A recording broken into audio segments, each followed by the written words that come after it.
Welcome back to the Analog Podcast. I'm Chris Schultz, and today we're jumping into a question that people keep asking me after last week's episode. What can I do right now to start living the good life? Last week in episode 1, we talked about creating space for reflection, pausing to step back, something that I did when writing this book. So today, I've invited my better half, my counterpart, you may know her from LPTV, to join me on this episode. We're going to talk about ways that you can begin to live the good life now and things that we've been doing over the last few years. Welcome. Thanks, Chris. Great to be here. It is great to have you. As you're listening to the podcast or watching today, we'll invite you to reflect on things that might be practices and things you can incorporate in your life so we can all together get to living the good life. Isn't that the goal? I think that's a goal. Let's reflect back to the beginning of what led me to write this book, Analog. We were in COVID, running our business. Why don't you tell the story? I think at the time we were in the height of COVID and we had just spent the last few months responding to that pandemic and the impact on the business. And we closed 3 spaces. Ultimately, Clear the ship was going down. And I remember, I guess we evacuated to Wrightsville. And you were like, you know what? I've never taken a break. I've been doing this thing for a long time. I know I've never taken a break and I want to write a book. And I think you thought I was like, absolutely not, because there's just so much to do. And I remember what my response was to you. go do that. Did you think I was actually going to do it? Yeah, whenever you say you're going to do something, ultimately it ends up happening, which is why my trick is always make you say that you're going to do the things that I want you to do, and then they get done. You don't say them, they happen. So I knew you would do it. You began that pursuit of writing a book. You were very supportive, but it was a unique time, and we were in a position of I was totally burnt out, and I'm grateful to this day. Hopefully some of the readers are going to be grateful for that too. At any rate, last week on the episode, what I encouraged people with was you don't have to write a book to go through a period of reflection. Reflection is the doorway to finding truth in your life and possibly making some of these changes and leading to the good life. So I think we were both doing that during that time. I hope that we've been moving in the right direction. I think we have for the last 5 years. Tell me a little bit about what the good life means to you. What have these 5 years, what have we accomplished? I think it is fair to say at the beginning of this process of writing the book, it really was a memoir and about entrepreneurship. So I think even the journey of the book and the reflection that we were doing came back around to this idea. A lot of the feelings in the book were really more to do with the work and less to do with the act of writing the book. Would that be fair? Absolutely. I think pretty important and special. And so how am I living the good life? The biggest fundamental shift in our lives happened when we had Harper. And I wouldn't say that, you talk about that in the book, but I think more in the last 5 years, thinking about how we want to raise Harper and how we want to be parents to Harper and how the family that we want to do has been the real shift in sort of living the good life. Whereas before, our careers and things like that became this thing that was really important to us and became the thing that was driving. I think being able to center on what family life looks like, and then what are our values, how do we as a family go about living those values, and what are the things that we want to shed from our past, but then identifying the things that we want to bring in. For Harper, that ends up putting us on the path to actually living it. Like, you can't just have a value and be like, we're going to be about love, kindness, integrity, and spirit. and then not be about love, kindness, integrity, and spirit. And so I think by putting those intentions into our world, that shifted how we do every day. Everything changes when you have a kid. I'm sure many people watching can identify with that.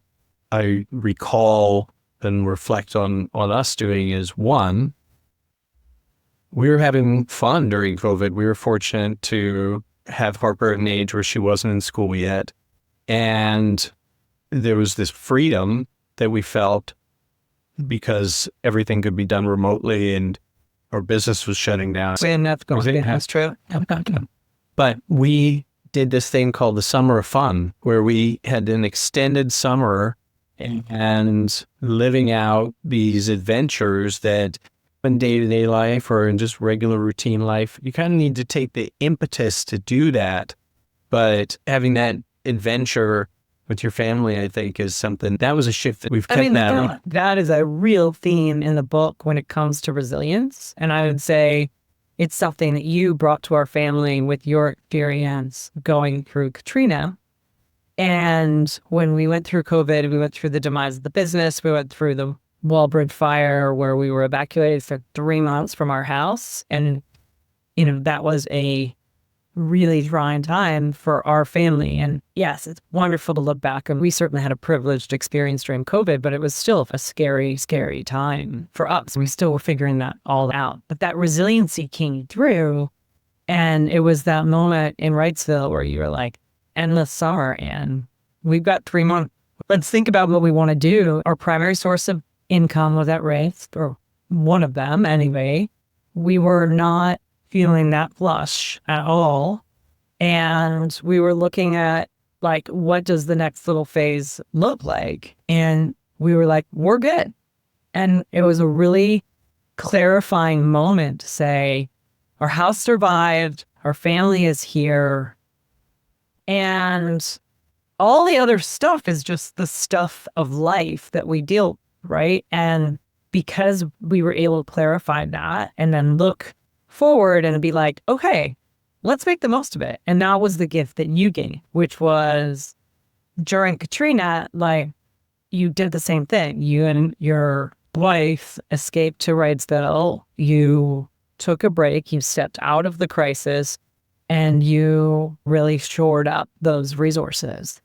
For us and our family, I think it was the start of a journey of saying, we don't have to live our life exactly the way it is, regardless of our financial situation, because we have what matters. And I think those crisis moments allow you that clarity. And they allowed us that clarity to say, it's okay. We know what matters. And we're just going to invest in that piece of it. And also have some fun while you're at it. Living the good life is fun. It takes fun adventures. Another thing that we did was we began to incorporate, we started to block off Monday afternoon, the famous Monday afternoon hike. We began to do this Monday hike together. And that's something that I'd heard about and read about, but never done, which is you have this notion in life as professionals or in whatever career that there's this 9 to 5 that you're expected to be at the office or be available or be working. But we did that for a hike on Monday afternoon, and we incorporated that into a ritual that helped us plan our week, and it's been something that we've kept up. I would say if there was one thing that we did that changed the trajectory of our partnership as business partners, that our leadership as business owners and entrepreneurs, and that drove our more successful day, it was that hike. But that hike, and it was not insignificant. And a lot of times when I would recommend to people, you should incorporate this hike, either with your spouse or with your business partner or someone, they'd be like, maybe I'll be able to find an hour on Friday. And I think that's great. You can only find an hour in your schedule. Do it 100%. For us, we actually made it was a 3-hour hike. And so there was 30 minutes to get there, 30 minutes to get back, and a 2-hour walking. And that, just expanding the container for how long that hike could be, really made a huge difference in the level of creativity that we could get to. You know, the first 45 minutes might be, as we used to call it, the airing of the grievance, which could be at each other. But inevitably, we would get past that and we would allow for that to be able to exist. And then we get past it and then it would be creative and end up being this really amazing way for us to ideate, to have strategies around where the business was going to go, what things we're going to do. And I often would say that if a concept would show up week after week, then it was probably something that was worth investing in. But being able to have that freedom of creativity and expression and time together was really important. And I think we do it differently now. We do a hike every day. And I noticed that there is a difference in what we're able to do on a hike day to day versus what we would do on that 3-hour period. I would say that we need to incorporate that back into our routine because the daily hike is like a tactical strategy, right? It's your stand-up. You're talking about whatever the issue is there. In 1 hour, you can only get through that.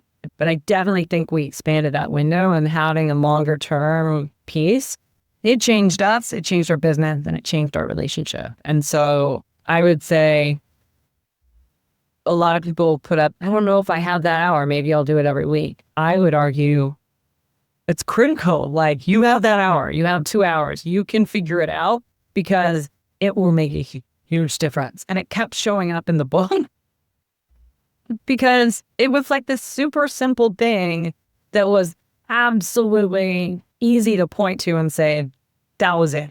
That like was the thing. A real shift for us. All right. Well, speaking of the 3-hour hike, a lot of people don't have that time, even though we encourage it. We don't always have that time. So shifting gears, the other thing that I think we've done and has been fun to do is think about kind of micro practices, small things that you can do to bring yourself towards the good life. I think of these as practices. It's one thing to do it once, and you have to do something once to experience it and see if it's for you.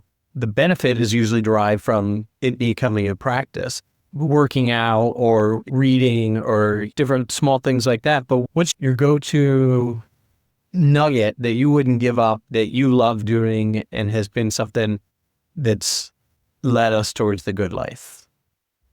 You can pick your practice and you're like, I will do that every single day and I will not miss it. I will prioritize it. I don't think that's easy for a lot of people.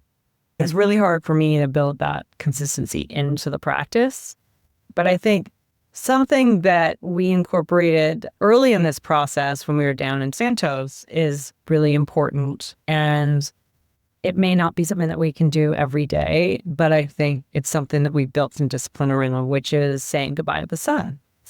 And we were there for a month.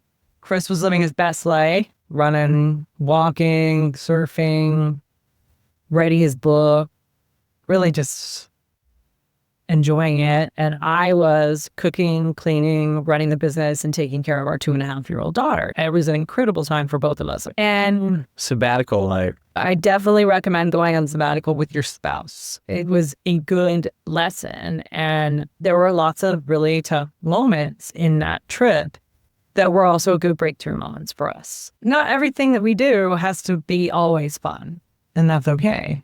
One of the things I said, I realized that my favorite part of the day was these magical sunsets across the street from our little condo, where we could see the sun go down, we could see the whales in the water, and we can see this beautiful skyline. I was like, I don't care how the day goes.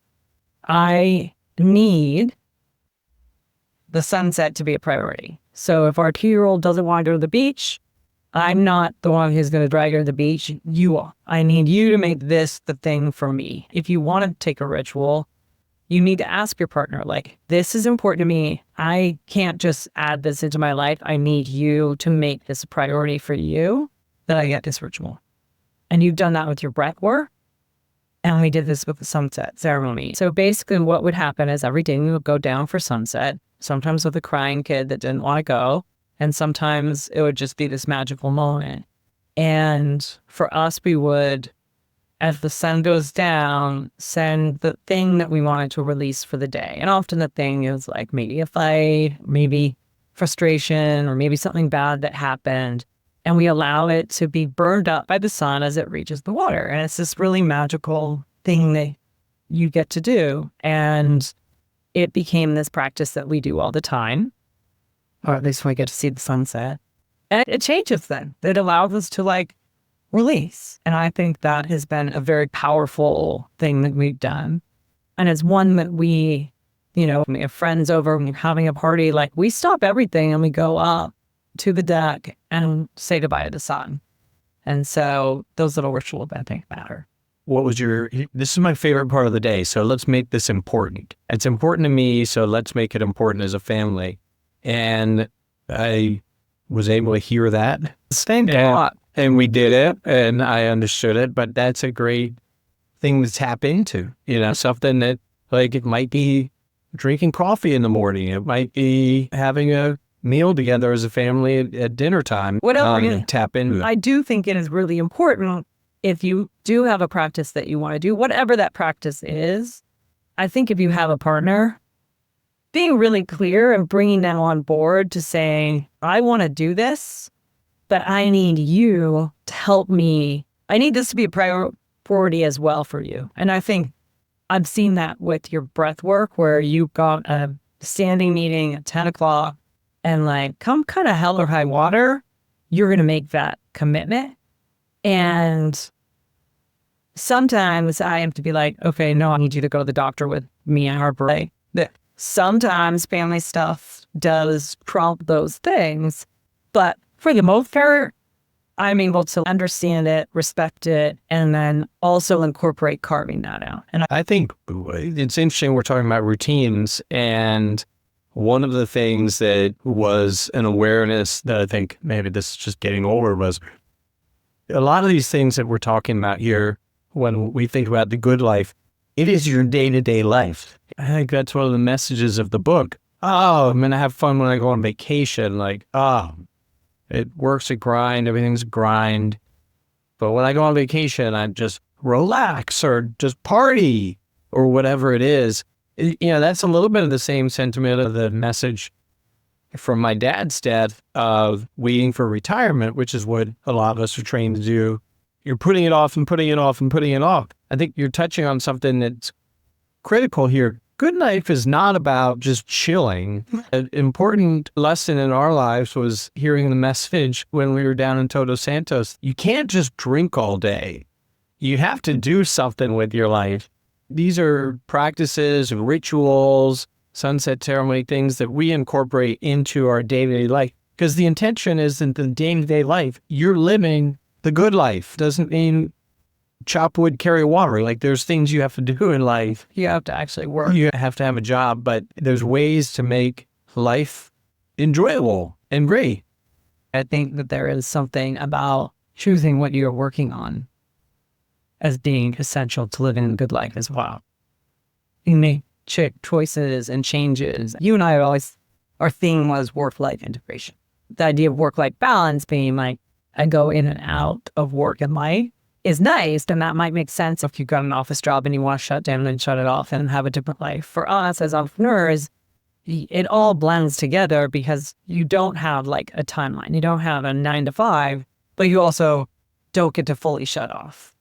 And as time goes on, you decide, if I'm going to put my energy into something, I don't have to just do the same thing I've been doing. I can actually try other stuff. I can take risks, be working on other things.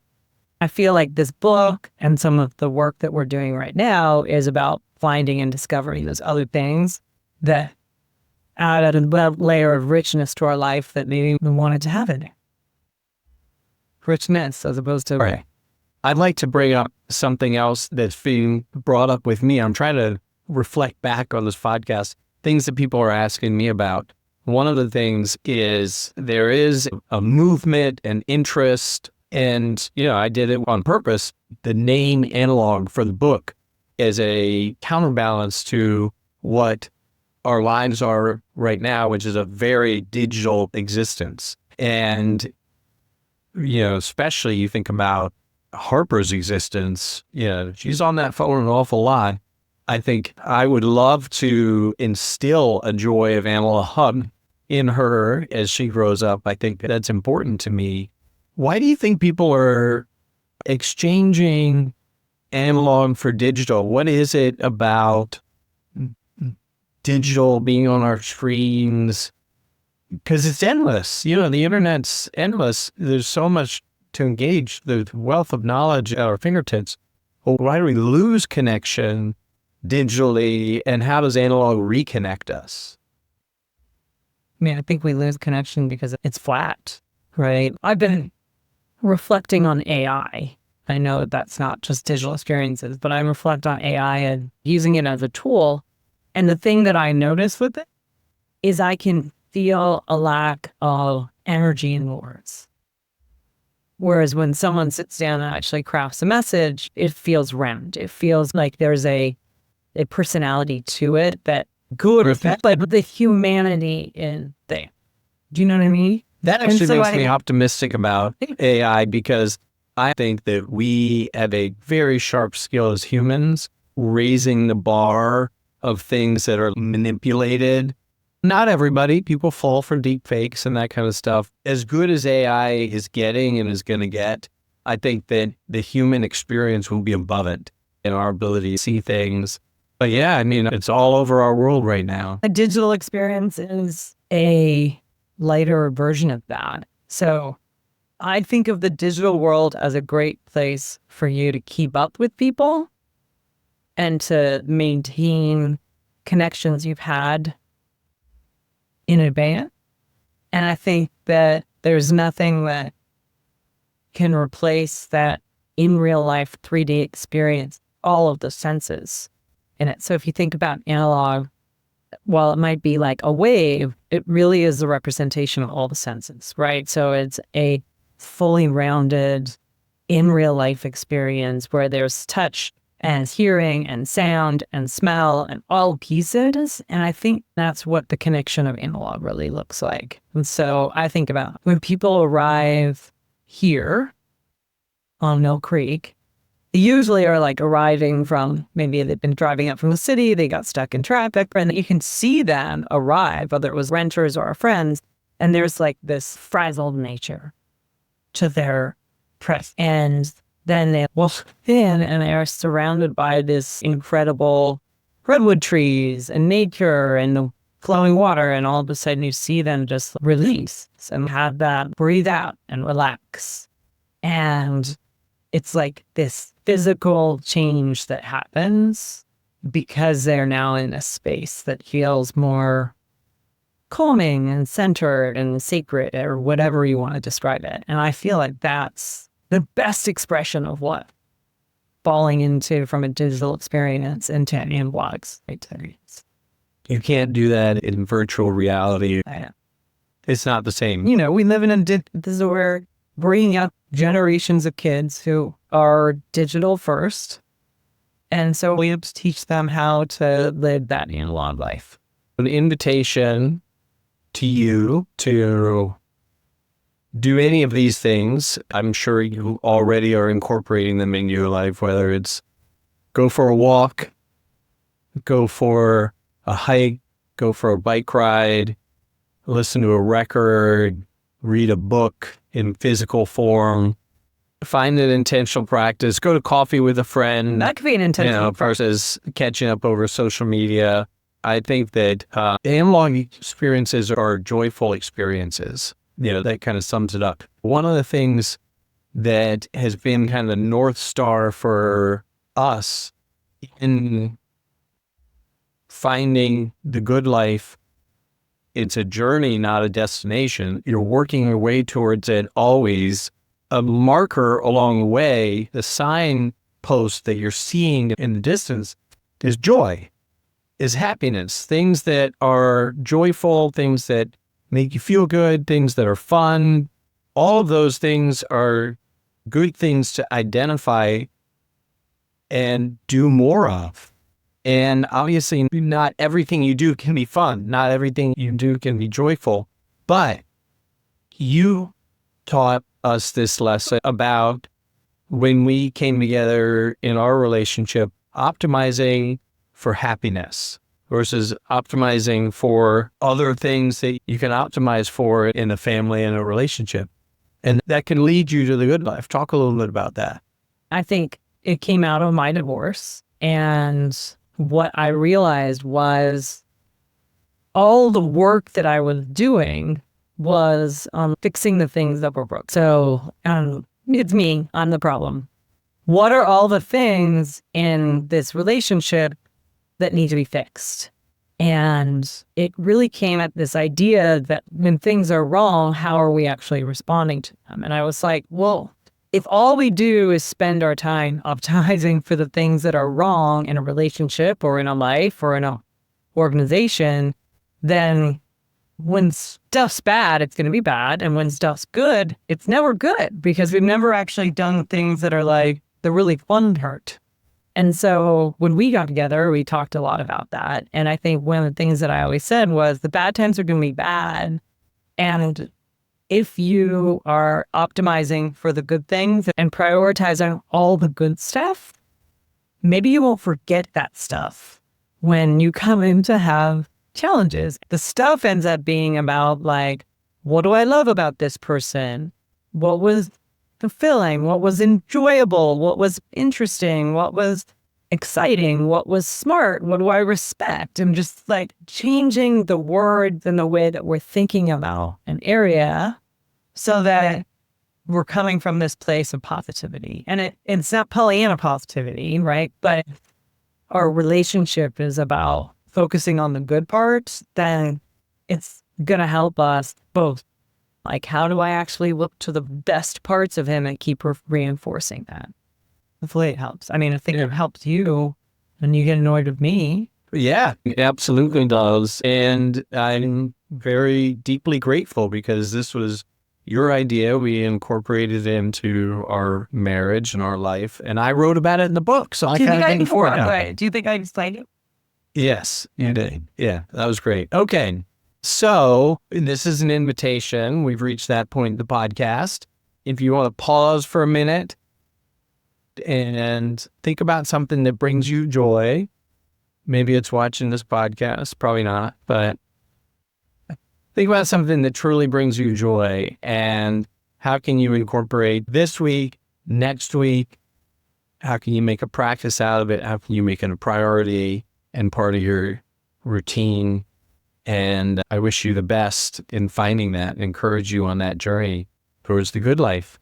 And thank you for joining me today. I hope you come back. I probably will. Do you want to hear what I'm going to do for my practice? Sure. I'm going to tell you what I'm going to be doing about my practice forward, which is I've worked with different people throughout the last couple of years around a microdosing regime using psilocybin. And several folks have come back to me and have been delighted with the results. Some people were able to get off antidepressants. Some people actually helped them solve major blockages in their lives. And I had never had the discipline to take on that practice. I certainly have microdosed from time to time. I met with a friend of mine who is a medicine woman, and we were chatting about, I said I wanted to start this practice, and I'm in the process of doing that. And it was amazing because I asked her, how do you get the best of it? And she gave me 3 really simple things. And I feel like if I can share that, then those are the 3 simple things that any practice that you want to do, whether it's microdosing or meditation or Wim Hof breathing or going for a walk, I feel like it was transformative for me, which was 1 is consistency, which does not mean every day. So in my case, it'll be twice a week, but on the same day, at the same time, building consistency in a relationship with medicine. 2 was about intention. So being really thoughtful about what I'm hoping to achieve through the process. And in this case, it's really kind of unlocking more of the creative side for me and bringing that creative self forward. And so having that intention, and we wrote out something that I'll say each day before I actually do the process. Nice. And then the 3rd thing was about ceremony. And so similar to what we do when we see the sun go down is just to have a pause and a little bit of a ceremony around the action that you're doing. And if you do those three things with any practice, I think it ends up giving you the most that you possibly can. I was just reflecting, you do that when you do your breathing. You incorporate all three of those aspects of it. And so I think that's a really fun and interesting way of making a small change and having it have a much bigger impact. Great. Well, thank you. Let us know how it goes. We'll report back in a future episode. And we'll be back to talk more deeply about a lot of those things. You covered a lot of ground this week. Please let us know in the comments. I appreciate hearing any feedback, and I really appreciate all of the support for the book. Analog comes out October 21st. I hope you'll read it. There's links wherever you're watching this to pre-order it on Amazon. It will also be in local bookstores and even working on an audiobook. Thanks for all the encouragement and support there. And thank you for being with me this week on the Analog Podcast. That's new material for me. I'm not. All right. Thanks very much, folks. And we'll see you next week. So long.